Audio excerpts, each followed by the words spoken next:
All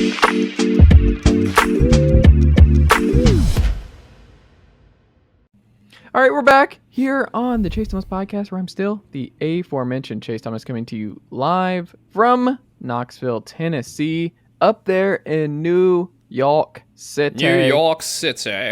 Fangraphs Jon Tayler. John, good evening, sir. How are you? I am doing well, following the winter meetings from afar. Although, given how everything is played out, I'm now remembering when I worked at Sports Illustrated early on as a night editor, and I believe that was one of the years the winter meetings were out on the West Coast. Mm-hmm. So there was stuff. I think it was the David Robertson trade, the one that sent him to the White Sox, or signing. Mm-hmm. There was that year the White Sox got all nutty at the winter meetings. Was he a White Sox twice? I believe so. One of those broke at like 10 p.m. East Coast time, 7 p.m. obviously Pacific. And I remember sitting there being like, one, this is too late for baseball news to be happening because now I need to find a writer who's willing to do this. Two, the writer I contacted, who will go unnamed here, complained bitterly to me about being asked to do it because they had just sat down for dinner with their friends at the winter meetings on the West Coast. And I would be like, my man, it is 3 hours later here. Please just do me a solid. So yeah, all of which is a long way of saying I can't wait until Aaron Judge signs with the Giants at 2:45 in the morning on the East Coast. Yeah. So John Heyman, in his defense, tweeted that Arson Judge looked like it was done with the San Francisco Giants. Not Aaron Judge. Fun. I mean, it seems like it's going to go that way. And, I mean, going into, we can briefly hit on this, the biggest, because, I mean, he's the biggest free agent, and it's the biggest deal, whatever he does.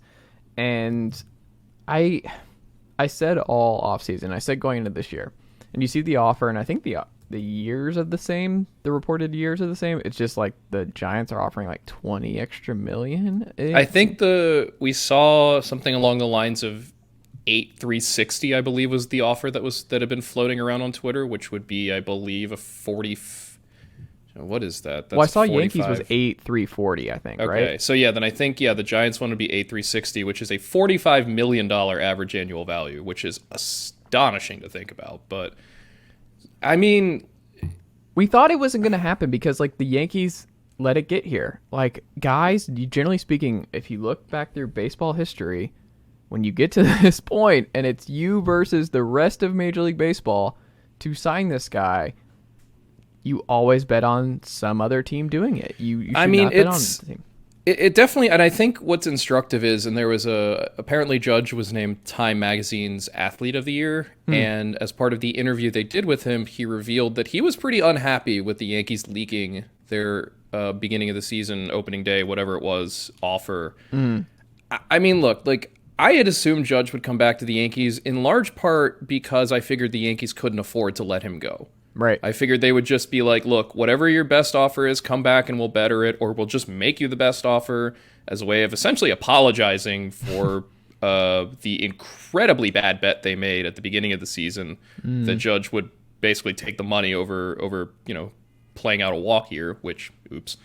I figured that they would essentially do a make good on that. And for what it's worth, 8,340 is an entirely reasonable offer, I think. I don't, that feels right on the years. It's an enormous AAV. It would be, I believe, the second biggest contract handed out to a major leaguer ever, behind Mike Trout's extension with the Angels. I think it definitely tops Stanton's deal. I believe it should top all the other 300 million plus ones that have been signed. I had just kind of figured the Yankees would make it a priority not to let him leave, in part because, well, what are the options? What is the solution? What are they going to do otherwise? But when it came to Judge himself, I mean, look, he very clearly he made all the right noises and said all the right things about how much it means to be a Yankee and how much pride there is in being a Yankees player, and how much the fans meant to him and how much it meant to him to be here, et cetera, et cetera, et cetera.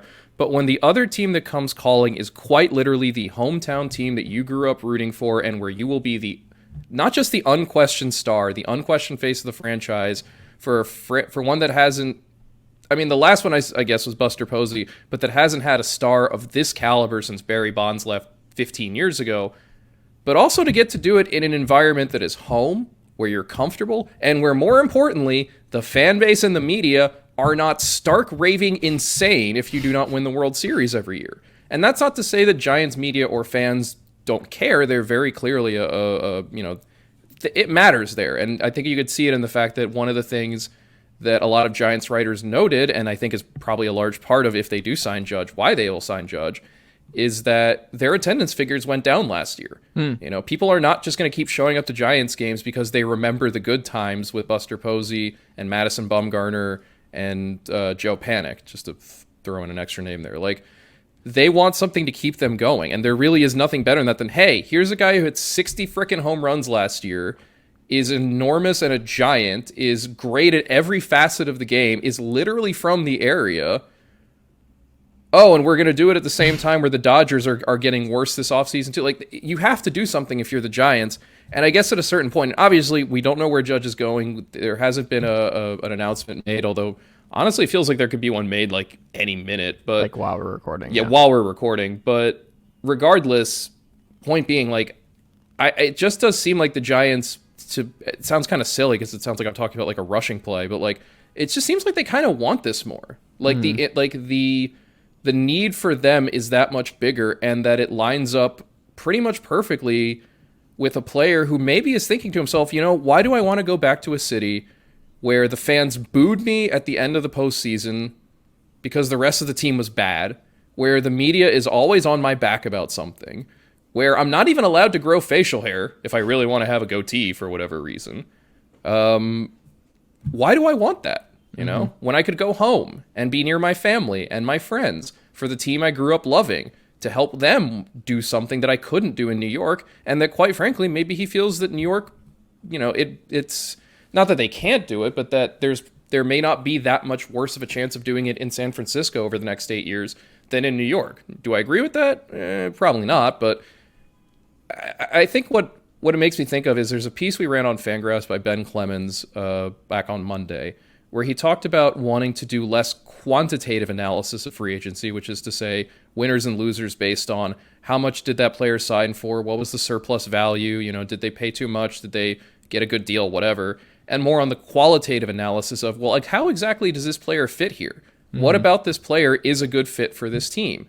And I think for Judge, if he does end up going from New York to San Francisco, I think there is more to be said about the qualitative analysis of, well, I mean, these guys are human beings, and it's a very human impulse to want to go home and play for your favorite team and be in front of the hometown fans. And it really does seem like that might be the way things are going, to say nothing of the fact that it really does seem like the Giants have put on a full court press for him, have really made a point of courting him and trying to make him feel like, hey, you're the guy we want.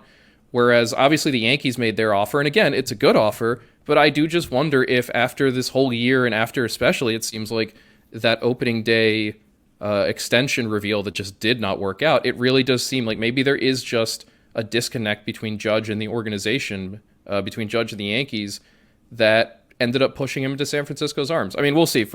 After saying all of that, I'm just going to go click over to Twitter now and see that the Yankees have in fact re-signed Aaron Judge. No, Aaron Boone is still just talking.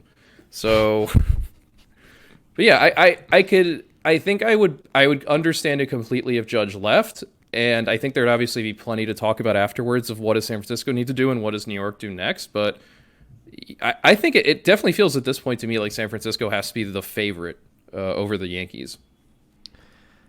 Yeah, and I mean, we can get into some bleak times here with the Yankees because I don't think they have a plan B. Like, I really would love to know what it is. Right, like I don't...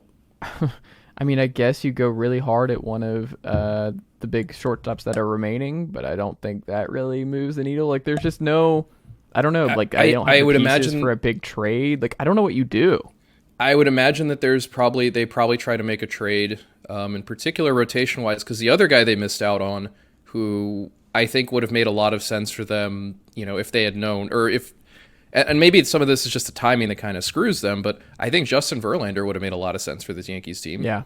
On a similar deal that he took with the Mets, very high AAV, but for only 2 or 3 years, to let the Yankees keep this competitive window open while they try to figure out what a judgeless future looks like. But yeah, it really is going to be interesting to see what the Yankees do, because I mean, unless they're looking at Carlos Correa or thinking about, well, which teams are interested in Gleyber Torres, like, I don't know what you do, especially because I think we noted before the offseason started, like the outfield market is bad this year. With the exception of Judge and Brandon Nimmo, it's a really bad one. To say nothing of the fact that even guys like Cody Bellinger, who I think would have made a lot of sense as kind of a part of a Judge replacement, as a guy who's they think is who's great defensively and who might have been helped by the short porch in Yankee Stadium. Too late, he's going to the Cubs now. So.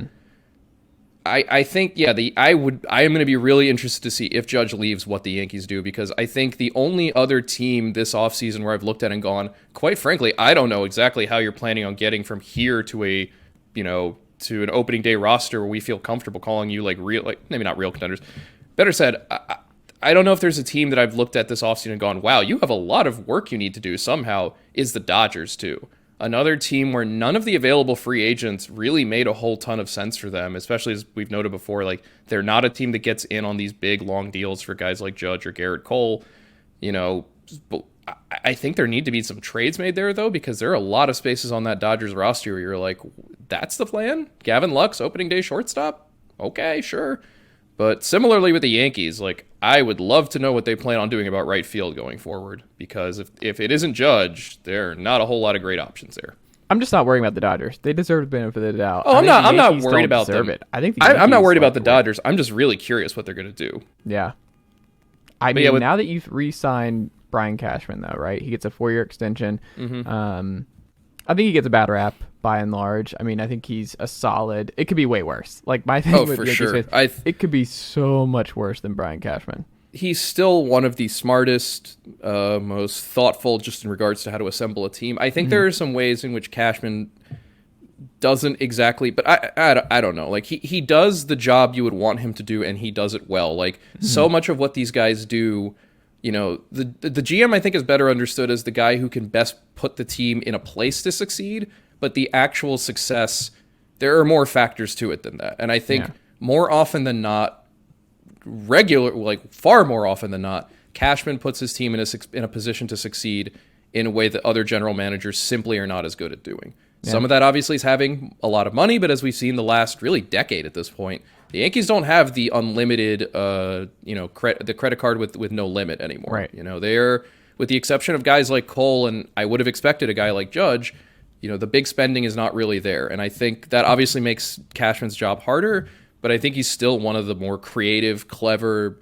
I mean, the Jordan Montgomery, Harrison Bader trade alone, that almost got the Yankees to the World Series. Yeah. Via what Bader did in October, and it worked exactly the way Cashman planned it to. He dealt a starter as depth he didn't need, although... And we were wondering about it. We were like, is this the worst trade of the deadline? I mean, maybe you could argue that Montgomery would have been valuable in some capacity down the stretch or in the postseason, but it's hard to argue he would have been more valuable in October, I guess, than Harrison Bader, who was probably the Yankees' best hitter in October. So, and Bader, a guy now who's going to be there next season, who'll be able to play center field for them, is a great defender, and and at the very least should help mitigate somewhat the blow of losing Judge. I mean, imagine if the Yankees went into this offseason with the need to replace Judge and also get a new center fielder. That probably puts them in a place where they would have had to sign Brandon Nimmo, but, we're... Obviously, this is all speculative and predicated on the Yankees not signing Judge, but I do think you're right that I don't know that I give them, for as much as I like Cashman, I don't know that I give them the benefit of the doubt in how are you going to fix this? Because if Judge leaves, that is a real problem with no easy, obvious solution. No, and then you look around the league, I don't even know, like, they're just calling about Ohtani over and over again. They're just calling Ohtani. Have fun with that, because part of the Dodgers not really spending this offseason is because next year they are going to offer Shohei Ohtani a $500 million contract. Yeah. So good luck with that when the richest team in baseball, and also the richest owner in baseball in Steve Cohen, is like, hey, you know what I'd also love to have in my Max Scherzer, Justin Verlander rotation? Shohei Ohtani. Like, can we do this, though, is this a bad baseball fan or a bad sports fan if I'm like, can we do, I want the soccer loan type thing. Can we loan Mike Trout to the Yankees for the next 3 to 5 years? And then Ohtani to the Dodgers just to see what it looks like? It would be, we need a preview of what that would do to each team. Right. They would be used well. It would be fun. We get to see them in playoff baseball. There are a lot of things about soccer I'd love to see brought to baseball, relegation primarily among them, but excuse me. Apologies to the Pirates for never getting back to Major League Baseball under those circumstances. You know what? I think we're okay with that. I think, given that their major moves to date have been signing Carlos Santana and Vince Velasquez, like I think that's basically what a AAA team does anyway. So I think I'm fine with making them officially permanently AAA. But regardless, yeah, this is boy, like I do think there is if anything, if Judge does walk, we already have, but I think you and I could spend like an hour just talking about what do the Yankees do now, because the ripple effects and the potential downstream effects of him leaving New York and what that does for them going forward, they're just massive, to say nothing about what impact does that have just simply on the AL East in 2023. If the Yankees lose Judge, and obviously there's a whole offseason left still to figure out how they patch that hole, but do we start talking about Toronto as a favorite in the division? Do we start talking about the Rays maybe having some space to operate? Do we start talking about the Orioles being like a bigger dark horse, or however you'd want to put that? I don't know. But I'm really interested to see where this goes, and I do think at some way or another we're going to get an answer in San Diego as to where Aaron Judge is going to be next year. I don't think the winter meetings ends with him still not on a team. Speaking of San Diego. Yes. My favorite and we'll turn this into the Phillies, but Trae Turner had a higher offer from the Padres, by like reportedly. $50 million, too. Not by an insignificant amount of money. They offered him more. The Padres offered him more than the Mets gave to Francisco Lindor with his extension, and that was $10,341. God bless the Padres and AJ Preller, man. He doesn't stop. No. He traded Trae Turner literally like 3 months after he was drafted, and he has been trying to get Trae Turner back like ever since. It's very funny. Do you think that's why he didn't take it? Like, it was something so petty like that, where he's just like, it's like, you could have had me forever, right? And you just you traded me, so you're not gonna get my abilities over the next couple of years. And I mean, you get to reunite Turner and Harper in Philadelphia, but like that has me wondering. I mean, is this the Dansby spot now? Does Dansby take that money for San Diego? Like, the fact that Trae Turner was offered that, the Padres, I mean, they have every right to be like, I just wonder if maybe that's the other thing we need to wait for. Is Fernando Tatis the Yankees pivot? Where man, I don't know about that. I think there's a strong possibility that they're looking around, they're like, we're so close, but we cannot count on Fernando Tatis Jr. anymore. See, why else would you go all in for Trae Turner? I think that's the team situation, that behind closed doors one that I most want to like understand is what is Fernando Tatis Jr.'s standing in San Diego right now? Because for as much as like I agree with the general idea that like you sign the best players you can, and if San Diego thought Trae Turner was going to make them a better team for 2023 and beyond, you do it. You worry about who plays where later. But on the other hand, you did just give Fernando Tatis a 9-figure extension, ostensibly to be your franchise shortstop for the length of that contract, if not the great majority, or at least the great majority of it.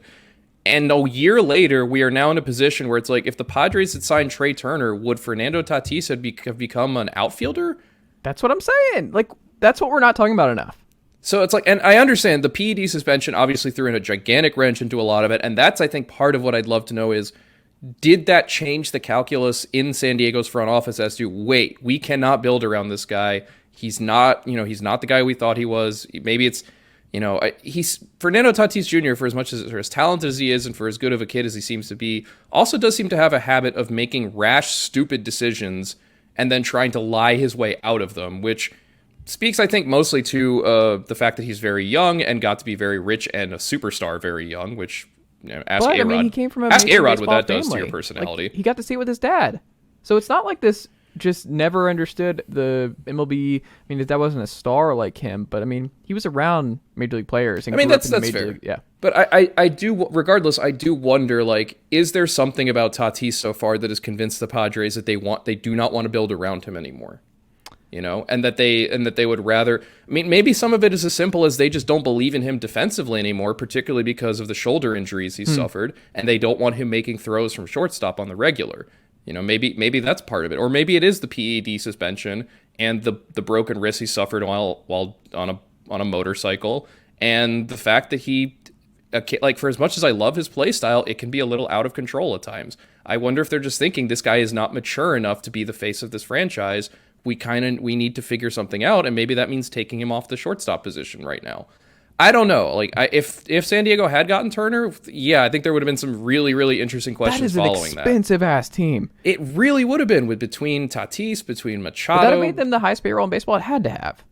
It would have been up there. I mean, and that's considering, too, that at some point in the next year and a half, San Diego needs to start thinking about what a Juan Soto extension looks like. Which I'm not convinced he's actually going to sign one in San Diego unless they make one that's way above market value, because this is Scott Boras we're talking about as his representation. But still, like, they were prepared to add a $300 million deal on for a shortstop when they already have a shortstop, when they have another superstar player who's even younger than Turner, who's going to be looking at $450 million plus, presumably, when his time comes around. Well, that's the other part of it, right? Is they don't know what Soto... They're probably expecting, like you said with Boras, like, this is a very, very small window with Juan Soto, and we gave up a lot to get Juan Soto. We just cannot put that many eggs in the Fernando Tatis Jr. basket. We just can't. Or maybe the feeling is we can't put eggs in the baskets of either Tatis or Soto, and Machado is already past 30. Right. I don't know. I mean, they're going to do something else. The Padres tipped their hand. No, they're not, like, there's no way AJ Preller gets through a winter meetings without doing something wild, and it has to be always at like 2 a.m. But yeah, I would have been fascinated to see what San Diego would have done with Turner if it had managed to sign him. I think with Philly, the fit is obvious, the reasoning is obvious, the money makes, I think, perfect sense. I mean, I know it's $300 million for the next 11 years, but, like, 11 years from now is literally the year 2033. The World Series. Who cares? Yeah, and also, like, 11 years from now may as well not exist. We all might not be here in 11 years. Like, let's not to get too, like, fatalistic, but it's like, you worry about 2033 when you get closer to 2033. And there's no question whatsoever. It's also not your money. And it's not your money. Yeah, if you're a fan of the Philadelphia Phillies, you don't care what John Middleton has to spend. Yeah. He's spending so you can be happy. That's the whole point. Him spending more means you are more likely to be happy. Like, that's the way it should. That's the calculus you should do in your head. But it's hard to argue that the Phillies are not a better team with Trae Turner. I think, that lineup is going to be an absolute nightmare to deal with next season, especially if Nick Castellanos gets back to any level of functionality. Defensively, that infield should be a lot better next year, with Alec Boehm improving at third, with Turner now at shortstop. I think Bryson Stott should be a better defender at second than he is at short. We won't talk about Rhys Hoskins, but I really like the move for Philly. I think it makes a ton of sense for them. I think, that was, of the available players in free agency, I think that was the guy that was probably the most sensible one to connect them to. I mean, maybe Swanson would have been I think one of the big four shortstops had to end up there. And I think otherwise it would have been, do you try to talk Verlander into coming here for like 2 years and going for a ring or something? But either way, great signing for Philadelphia. For San Diego, again, they got to do something. They're going to do something. They're always going to do something. I'm really just curious what it's going to be, because it's pretty clear that, I think, like we've been saying, like, Tatis is not a roadblock here. He's not an immovable impediment, at least when it comes to pursuing Turner. Does that mean that they might be in on Xander Bogaerts too? Do they talk to Swanson's agents? Do they reach out to Carlos Correa? Or, do they start moving in a different direction? Was Turner just the guy for them? And if he's not available, then okay, fine, we will go with Tatis. Which, in the annals of okay, fine, like, having Fernando Tatis as your eventual starting shortstop is not a bad one. Where does this, I'm curious to get your perspective on this, John. Where is, like, I'm just operating in the assumption that Dansby's gone. I think you should, just with the Trae, like, my immediate thought You mean gone from Atlanta? Gone from Atlanta. I think. Yeah, I've been operating under that presumption. I think a la Freddie Freeman last year, I think it's pretty clear when the Braves have moved on, and we have not heard word one about Dansby Swanson and the Braves. It feels like that one's over, and you see the Turner deal, and you're just like, they're not going those years and money for Dansby Swanson. It's just not happening anywhere close, and he's going to get somewhere close to that. I wonder, maybe it's San Diego, but I mean, without Dansby, let's just operate. The Braves are relatively quiet. They do something Elvis Andrews as a plug-and-play guy with Vaughn Grissom. That would be so strange and depressing. Well, I mean, but people need to be ready for it. and I think they'll sign it. I think they'll use the money for a solid starter. The money that they would have paid Dansby per year, I think it'll just be like a Chris Bassett or something as just I can one see more that. starter. That's what I guess that they're going to do. I can see that. And that still might be good enough to win the NL East next year. However, I mean, the NL East is going to be. I mean, go on. Well, that was my thing. It's like when you look at the poor Marlins, where they have an order of making the playoffs next year, basically from the top down, or they're cleaning house, and you're like, well, what do you do? The Phillies are now all in. Like, I feel bad for Marlins brass showing up at this, getting ready for winter meetings, and then they see the Jacob deGrom news and they're like, hey guys, look at this. The Mets are going to be worse next year. We might actually have a shot here. Yeah. And then Verlander and then Trae Turner. Yeah. You're just like, okay, so do we even try to sign anyone or what? Right. What do we do? Do we really need to trade any starters for some help? Like, what are we actually doing here? Yeah, we'll see with Miami, but I mean, they were never. The NL East, are the Phillies now with Trae Turner? Like, how would you rank the hierarchy? Because Philadelphia obviously went to the World Series as a wild card team, but do you see over the course of 162 games, how do you see the projections for those three? That's a really tough one. I mean, I think in my head it's Atlanta, Philly, Mets right now. I love Atlanta's core so much. I love how young everyone there is. I love just how smart and John, competent you got a permanent everyone spot on in the the team pot. is. You don't have to brown nose me. I here. know, but I'm just saying, like, I think, like I said, the Phillies with Turner made the best addition they could have. I mean, if they're obviously going to do more this offseason, but if that's their biggest move this offseason, they did a great job. They did exactly what they needed to do. They added the best player they could have at the position of most need and impact. Didi Gregorius will not be playing shortstop for this team anymore. Neither will Bryson Stott, who really was just stretched at that position. I think it just feels to me like Atlanta is still the most solid overall with the fewest holes. I think obviously they need to add some rotation help. Jake Odorizzi alone is not going to be enough. But I think you're right. I think it's going to be something more along the lines of a Chris Bassett or a Nate Eovaldi, kind of that second tier starter. I could have seen them in on Andrew Haney if Texas had just decided, you know what, every free agent, or every high ceiling, low floor pitcher we can possibly get our hands on right now. Mm-hmm. And I think with the Mets, Verlander obviously is a great addition. He's a pretty close to a 1-to-1 replacement for deGrom. I think obviously he makes a lot of sense with the window for where that team is right now.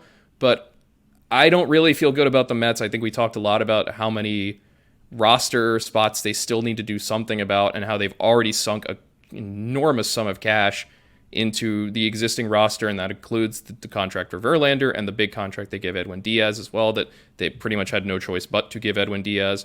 So I feel best about Atlanta right now, but I think Turner to Philly is probably going to end up being one of the 5 most impactful moves of this offseason. That doesn't feel like a big stretch to me, but I think Turner is really, really going to be a difference maker and important for Philadelphia.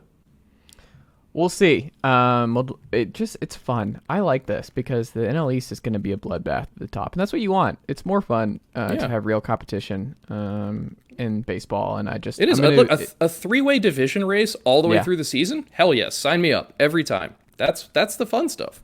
100%. deGrom, you mentioned him. He goes to the Rangers. It feels like 3 weeks ago that this happened, but it really wasn't. It was a couple days ago, and.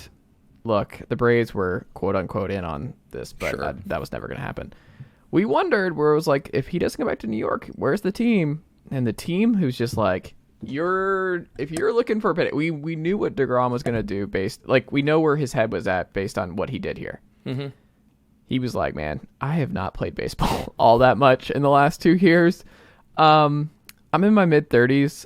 I'm already going to be regarded as one of the best starting pitchers of all time. Like he's just in that zone. I mean, at the very least, he's in that conversation with in terms of he's a Hall of Famer, right? That's a really fun conversation. I think he's up there in terms. I don't think he is because I think the guy that he most resembles right now is Johan Santana. Oh, where you have that enormous, insane Koufax Pedro level peak, but then what's going to determine the true Hall of Fame.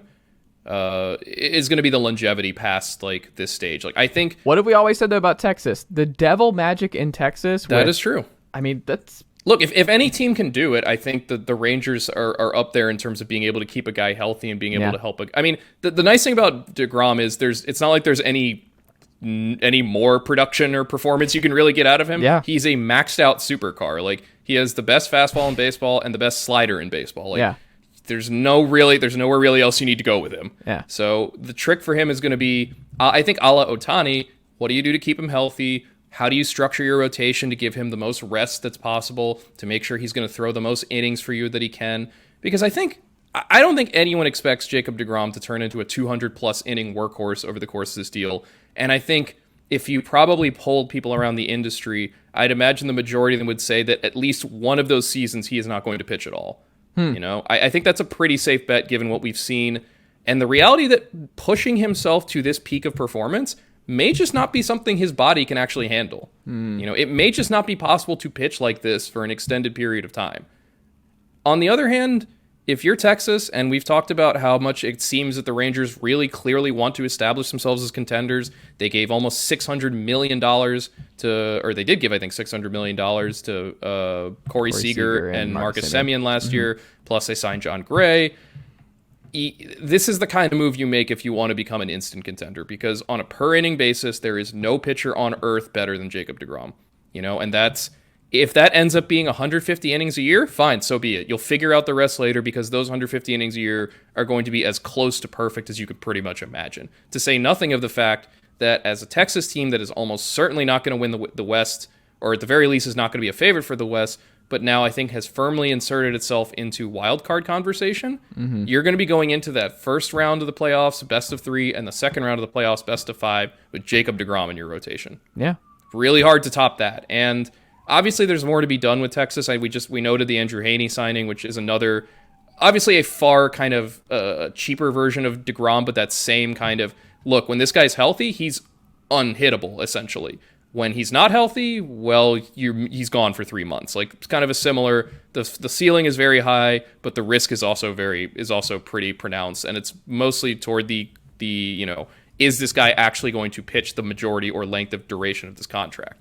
But they also won 68 games last year. That's where I struggle. Like, that one downside with all of this where I'm like, hey, make the wild card. I'm like, they still need like a 20, 30 win jump almost. Like, they were awful last year. Like, they were awful. It is a tougher path, but I think, if anything, they're making the improvements too, I think, where they need to be made, which is the rotation for now. And I think the other side would be the bullpen. And I'm a little curious why Texas hasn't done more bullpen-wise, but you know, maybe they're a fit for Kenley Jansen in that same kind of like, look, come here, we'll give you whatever you want. Like, it's very clear that for deGrom, they understood that the price tag should be no object here. If he wants 5 years, okay, fine, whatever. It's not real money, and it doesn't matter. We just opened a new stadium. Like, you know, our owners very clearly have more money than God. Like, for some, I don't know when, like, the Saudi Do we know who they also own the Rangers? I have no idea. I believe either Saudi Arabia or a Qatari wealth fund. Like, they're no, they're like. Oh, I was like, wait, what? But like. I mean, look, that's just what's happening to soccer on the global level. That's why I just did a double take. I'm like, wait, is there a weird ownership? Okay. It's a Russian oil petro billionaire, whatever. But yeah, I think Walker, it's in Texas Ranger. deGrom, Chuck Norris Texas Ranger. just owns the Rangers, and we never knew it. And I think too, it's like I think this is another one of those scenarios too, where it's like beyond the money. It's like Jacob deGrom pretty clearly. I don't think he wanted to be in New York any longer. If the incredibly petty rush of tweets from New York beat writers and media members in the immediate wake of deGrom signing with Texas indicates anything aside from the pettiness of New York media generally, so much of that stuff was about how deGrom just didn't really seem to fit on the Mets and did not seem to be a guy who was present in the clubhouse. Certainly not a guy who I like talking to the media. I've never spoken to him. My only experience is the few times I did go to the Mets home clubhouse, which was maybe a dozen times over the course of 2 years. deGrom, I don't think I ever saw him once. Maybe I saw him once. Then again, he was hurt a fair amount, so he could also have been rehabbing. But it did not seem like deGrom was the kind of guy who wanted to be in New York. And maybe Texas is just a place that is better suited for him. You know, he's kind of he's a good old country boy from a pretty rural part of Florida. Like, you know, he is not, and which is not to say that like he can't come to like a city like New York and take to it and make it a second home. But it seems pretty clear that deGrom probably prefers to be in a place like Texas. And so, and made all that much easier when the Mets say, look, we don't want to give you a 5-year deal. You're 36 years old and your arm like may literally fall off at any point. We're not doing that. So whereas Texas, and I think too with Texas, it's like when you're a team that wants to contend like this, sometimes this is the tax you have to pay is adding that 5th year, is making that AAV as high as it is. It's just, look, we know we're not a good team, but with you here, you will be a better team. And hey, we're going to pay you very handsomely to try to do it. And guess what? Every cent of it is guaranteed. So if it doesn't happen, doesn't matter to you. You walk home with $150 million or how. Also, have you met Mike Minor and Matt Moore? Yeah, it's like, remember Kyle Gibson, Lance Lynn? Look what we did with those guys. And they have like a 5th of the talent Jacob deGrom does. Oh, that's not fair. But I mean, like I said, it's not like the Rangers need to come in here and like gut reno Jacob deGrom. Like they are getting already a guy who is, again, the best pitcher in baseball. It's just a matter of like with the Angels with Ohtani, what can they do to build the rotation around him to maximize the amount of time he's available, to maximize the innings he throws, to try to keep him as healthy as possible, because this is now the investment that they need to protect more than anything else. Everything in Texas when it comes to their overall contention and their playoff ability comes down to the health of Jacob deGrom's right arm. That is the most important thing now in Texas. And I think all the more reason for them, and I'd love to see them, for example, get in on Chris Bassett. I think it'd be really smart for them to add a guy like Bassett, who's pretty much a guaranteed 180 to 200 innings a year of above league average pitching, which really is all the more valuable when you have a rotation with guys like deGrom and Haney, and John Gray too, no stranger to the injured list, where the highs are very high, but you might not be getting them for whole weeks at a time because of some injury or another. Like, it's good, I think, to have those more bulk guys who are still above average, but who have that less concerning injury history, who are more just about let's pump some innings. If Kyle Gibson hadn't gone to Baltimore, I wonder if Texas would have been interested in a reunion there. Kind of obviously lower tier than Bassett, but kind of a similar, like, we just need a guy we can just plug in and know 150 plus innings that are going to be all right. Yeah. I don't think you build an entire rotation out of that, and if Texas had done that, they're obviously not going to be contenders. But when you signed deGrom, done with the rotation, and that's the thing. Like, I don't think they should be, especially not the bullpen. Syndergaard, isn't he from Texas? But I think Syndergaard is less interesting in that because it's pretty clear that the upside is not very much there. His velocity is gone, especially on the slider. He does not look like he has that same really ceiling anymore. But he's also not, I think, as dependable as a guy like Bassett or Nate Eovaldi would be. I think those are probably safer options for Texas, and I think that's probably the better path to take because, again, you want to have that insurance for when deGrom and Haney and Gray and those guys miss time with injuries because it's going to happen. They are not guys you're going to get 200 innings a year out of. Someone else you're not going to get 200 innings out of, I don't think, is Justin Verlander to the Mets. I think this is the biggest stunner for me so far. I think it's strange because I don't know that I would have picked. If we had done like predict where each free agent ends up before the offseason started, I don't know that I would have picked the Mets for Verlander, if only because I think I would have assumed that they would have kept deGrom or figured something else out. Right. But once deGrom left, I think Verlander made the most sense for the Mets because he's essentially a junior version of the Scherzer signing. Someone where they're buying a known quantity. Again, with a guy like Verlander, there's nothing really you need to do to the overall package. It's good. He just won a Cy Young. He's great. There's not really anything you have to do in terms of like, oh, we're going to unlock some next level to Justin Verlander. It's like, no, you're not. You bought him, you signed him because you're writing down in pen 180 innings with an ERA under 3. And that is a stone cold lock for at least the Mets believe for this season and next season. And that's what they need, I think, more than anything with deGrom gone is that level of just dependability and the guarantee of above average innings, and especially that contract status with the short-term high AAV just makes a lot more sense for the Mets where they are franchise payroll-wise right now, where I don't think this is a team that wants to make big long-term commitments except to guys like Lindor, or maybe they're talking with Pete Alonso's people about some kind of long-term deal. Maybe they're talking to Jeff McNeil about something like that. But I get the sense that this is more about let's keep the contending window open for a little bit longer. Verlander, obviously, like I said, he's basically a 1-to-1 replacement for deGrom, who won't be as good on a per inning basis, but if he's healthy, should be almost as good on an overall production basis.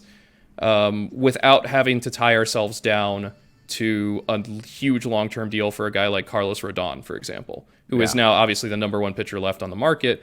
I can understand why the Mets would rather just take the short-term risk than the long-term risk in that sense, even though it is an astonishing sum of money.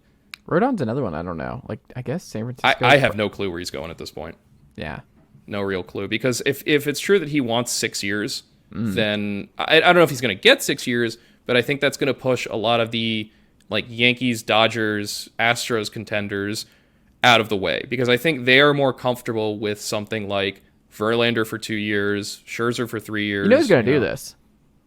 If it's AJ Preller. The Padres are doing this. Yeah, sure. Why not? I mean, yeah. I think I remember talking a little bit ago, probably at some point around the Soto trade, that the Padres really don't have much of a rotation signed for the foreseeable future. Yeah. Obviously, they lost Mike Clevenger this year, although I think you could pretty easily argue that that's not exactly something that they're worried about. Right. They are going to have Yu Darvish be a free agent next year. I believe Blake Snell is also going to be a free agent next year. They have Joe Musgrove now signed long term, but Darvish will be a free agent. Snell will be a free agent. There is going to be room in that rotation to add guys there, especially because they dealt away Mackenzie Gore, who was probably the closest guy in their minor league system to being ready for the rotation. The high minors have taken a real hit in San Diego with all the trades they've made. I could see that. I could definitely see it, and then just build the rotation around Musgrove and Rodon going forward while letting Darvish and Snell walk next year and trying to figure it out from there. But I think, like you said, AJ Preller's going to do something. He's cooking up something. He's always cooking up something. Last two big ones, and when I say big ones, I mean just ground shaking. Cody Bellinger to the Cubs, and then Josh Bell to the Guardians. Any thoughts on these? Bellinger to Chicago makes a lot of sense to me. Good offensive environment to be in, pretty low pressure environment. That team, I think, as I've said a bunch of times already, should not be a real contender this season. But for the Cubs, the nice thing is the upside, or the potential upside there, is really high. Obviously, and the NL Central is one of those divisions where we've said, it's really ripe for the taking, and part of the ingredients for the Cubs to do it might be, oh, hey, Cody Bellinger has a really, really nice bounce back year and produces something closer to his MVP self. And even if he doesn't, as we've talked about with Bellinger, still a great defender, still a great base stealer. I think a guy where you can just kind of plop him at the bottom of the lineup, let him cook down there and see what happens. I think it makes a lot of sense for Chicago, especially too, not a long-term commitment. They just take the 1-year plunge, see what they can get out of it. And if Bellinger does bounce back and he does like Chicago, maybe you talk him into some kind of extension there. I really doubt it. I think a good year from him probably puts him back in the market to try to get some kind of 4 or 5 year contract. But there's no risk on Chicago's part. All you're out is about $18 million if it doesn't work, which, pocket change for the Ricketts. Bell, I think, makes a lot of sense too. He very much fits in what the Guardians do. Better said, he fits in with what they do and the fact that he's not expensive. He is kind of a more mid-market solution for a team that really, really, really struggled to generate power last year. We saw it against the Yankees, that team, they've really just, did not have anyone who could consistently supply power, particularly with Jose Ramirez injured. I think Bell should make a very nice regular DH, or, maybe they can put him at first base whenever Josh Naylor needs a break. Obviously, the fact that he's a switch hitter for a Cleveland team that loves that kind of stuff makes a lot of sense, gives them versatility, gives them balance. I think the trick there is going to be what version of Bell shows up. Bell has been a very inconsistent hitter throughout his career. We've seen very good stretches from him in 2019, the first half of last season, and then we've seen years like 2021 or the back half of last season where he just wasn't anywhere near that. So it's their Carlos Santana signing. I think so, but obviously I think the ceiling is much higher with Bell, and I think the floor is obviously much higher too. I think I'm actually kind of like I think this is actually a good sign from Guardians management, because I think a couple of years ago they probably would have been in on a guy like Santana or whatever his equivalent would have been back then, and just been like, let's just throw the least amount of money possible at the solution and hope for the best. Whereas Bell is a real investment in, hey, no, let's put in a guy here who, even if things go wrong, should still be fine at the position. Yeah. And who, either way, again, short-term deal. 31? Something like that. Short-term deal, not for a lot of money, not something that's going to break the bank for Cleveland at any point going forward. And especially, too, because Cleveland is reaching that point where, as is always the case with them, but especially now, a lot of the players who produce on that roster are going to be younger guys coming into the majors for the first time, still pre-arb or early in their arbitration eligibility. They're not going to be paying a lot of these guys on this roster too much, and Jose Ramirez is already signed long term. I think the only guy you wonder about if you're a Guardians fan at this point is, well, what are we doing about Shane Bieber going forward? And that's a fair question. I can't say I really have an answer to it. I kind of have a hard time imagining Cleveland signing him to an extension before letting him hit free agency. That just does not seem to be their modus operandi with pitchers. They'd much rather try to get something of value for them and then develop internally and figure out their own guys. So that could be a possibility. I think if you want a dark horse extension candidate for Cleveland at some point this offseason, Tristan McKenzie. I wonder if they think they can get him to sign a relatively cheap 4 or 5 year deal to buy out some arbitration years at a reasonable price for them. But either way, I think Bell makes a lot of sense for Cleveland. I think obviously, you probably would have liked them to see them aim a little higher, maybe like a Jose Abreu or an Anthony Rizzo. But obviously, both of those guys weren't on the market. I think Bell was probably the best of the group left at first base DH, which was obviously a real problem spot for them last year. So yeah, makes a lot of sense to me. I think it's a good signing for Cleveland. There you go. Jon Tayler. Yes. Great free agent tracker on Fangraphs.com. Yes. Folks, go check that out if they have not already done so. Go follow Jason Martinez, too, on Twitter. He is a roster resource. He updates all the roster resource depth charts and trackers and everything. He's a super useful, super great follow, especially for times like this. Absolutely. Jon Tayler, always a pleasure, sir. Thank you as always, my friend. And we'll have a lot more free agent stuff, I think, to talk about next week. Yeah, once the winter meetings are over and once everyone has come back from San Diego filled with Mexican burritos, or California burritos. Well, obviously Mexican, but there you go. Either way. It's been a long day. San Diego. Jon Tayler, always a pleasure. Talk to you soon.